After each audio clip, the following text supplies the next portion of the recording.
ಅದೆಷ್ಟೋ ಹೋರಾಟ, ಅದೆಷ್ಟೋ ರಣತಂತ್ರ, ಅದೆಷ್ಟೋ ಶ್ರಮ, ಅದೆಷ್ಟೋ ಬೆವರು, ದುಡಿದಿದ್ದೀನಿ ಕೂಲಿ ಕೊಡಿ ಅಂತ ಪದೇ ಪದೇ ಹೇಳ್ತಾ ಹೋರಾಡ್ತಾ ಇದ್ದ ಡಿಕೆ ಶಿವಕುಮಾರ್ ಕನಸು ಕೊನೆಗೂ ಕನಸಾಗಿದೆ.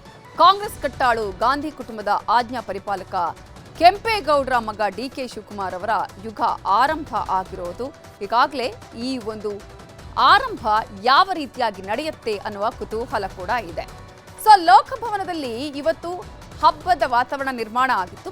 ಆದರೆ ಡಿಕೆ ಶಿವಕುಮಾರ್ ಇವತ್ತು ಸಚಿವ ಸಂಪುಟದ ಮೊದಲ ಸಭೆಯನ್ನ ಕರೆದಿದ್ರು. ಈ ಸಭೆಯಲ್ಲಿ ಪ್ರಮುಖ ನಿರ್ಧಾರಗಳನ್ನ ಕೈಗೊಂಡಿದ್ದಾರೆ. ಆ ನಿರ್ಧಾರಗಳು ಏನು ಅನ್ನೋದನ್ನ ನೋಡೋಣ.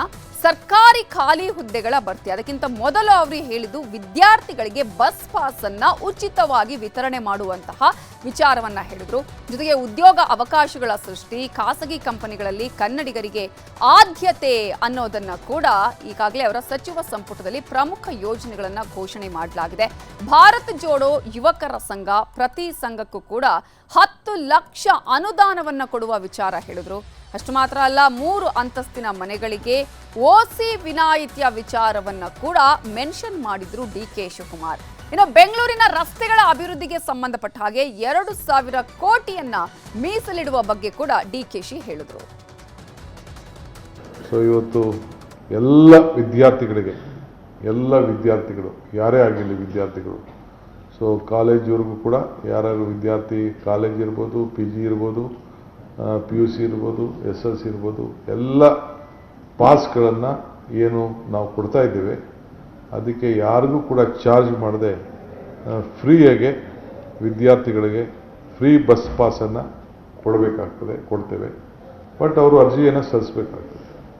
ಉದ್ಯೋಗದ ಸಮಸ್ಯೆ, ಸರ್ಕಾರ ಈಗಾಗಲೇ 56,000 ಉದ್ಯೋಗ ಕೊಡ್ತೀವಿ ಅಂತ ಅನೌನ್ಸ್ಮೆಂಟ್ ಮಾಡಿದ್ದೀವಿ.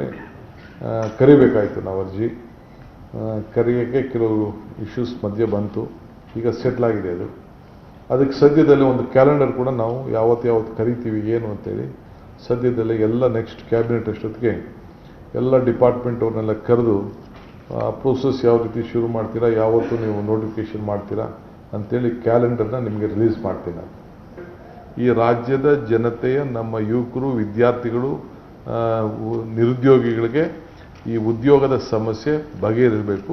ಇದು ಸ್ಪೋರ್ಟ್ಸ್ಗೆ, ಕಲ್ಚರಲ್ಗೆ ಮತ್ತು ಅವ್ರದ್ದೇನೇ ಆದಂಥ ನಾಟಕಗಳಿರ್ಬೋದು, ಸಾಂಸ್ಕೃತಿಕಗಳಿರ್ಬೋದು, ಅವರ ನಾಯಕತ್ವವನ್ನು ಬೆಳೆಸ್ಕೊಳ್ಳಿಕ್ಕೆ ಮತ್ತು ಒಂದು ಕ್ರೀಡಾ ಮನೋಭಾವನ ಇಟ್ಕೊಂಡು ಮತ್ತು ಎಲ್ಲ ನಮ್ಮ ಸೋಷಿಯಲ್ ಹಾರ್ಮನಿ ಇದನ್ನು ಅದಕ್ಕೋಸ್ಕರ ಭಾರತ್ ಜೋಡೋ ಯುವಕ ಸಂಘ ಅಂಥೇಳಿ ಈ ಪ್ರಾರಂಭ ಮಾಡಬೇಕು ಅಂತೇಳಿ ಮಾಡಿದ್ದೇವೆ.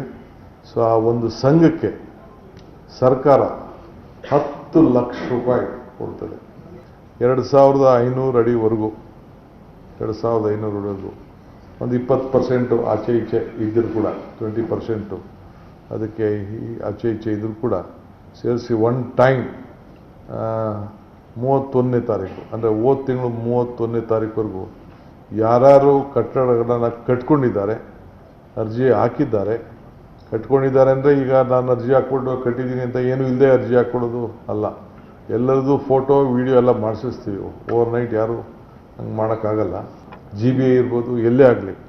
ಸೊ ಅದಕ್ಕೆ ಒಂದು ಅವಕಾಶವನ್ನು ಮಾಡಿಕೊಡ್ಬೇಕು ಅಂಥೇಳಿ ನಾವು ತೀರ್ಮಾನವನ್ನು ಮಾಡಿದ್ವಿ. ಯಾಕೆಂದರೆ ಬೆಂಗಳೂರು ನಗರಕ್ಕೆ ಸಂಬಂಧಪಟ್ಟಂಗೆ ನೀವೆಲ್ಲ ಭಾಳ ಟೀಕೆ ಮಾಡ್ತಾ ಇರ್ತೀರಿ.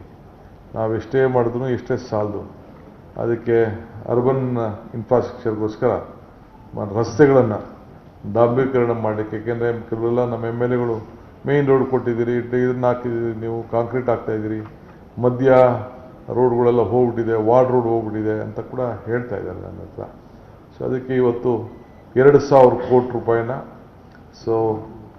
ಎಲ್ಲ ಎಕ್ಸಿಸ್ಟಿಂಗ್ ಪ್ರೋಗ್ರಾಮ್ ಬಿಟ್ಟು, ಈಗೇನು ನಡೀತಾ ಇದೆ ಅದನ್ನು ಬಿಟ್ಟು ಹೊಸದಾಗಿ ಈ GBA BDA ವ್ಯಾಪ್ತಿಯಲ್ಲಿ ಎಲ್ಲ ರಸ್ತೆಗಳು ಕೂಡ 2,000 ಕೋಟಿ ರೂಪಾಯಿ, ಸುಮಾರು ಎಷ್ಟು ಕ್ಷೇತ್ರ ಇದೆ ತಮ್ಗೆ ಗೊತ್ತಿದೆ, ಎಷ್ಟು ವ್ಯಾಪ್ತಿ ಗೊತ್ತಿದೆ ತಮಗೆಲ್ಲ. ಸೊ BDA ಏರಿಯಾನೂ ಸೇರಿ GBA ಏರಿಯಾನೂ ಸೇರಿ 2,000 ಕೋಟಿ ರೂಪಾಯಿನ ಬರೀ ರೋಡ್ಸ್ಗೆ ಇನ್ವೆಸ್ಟ್ಮೆಂಟ್ ಮಾಡಿ ಇನ್ನೊಂದು 3-4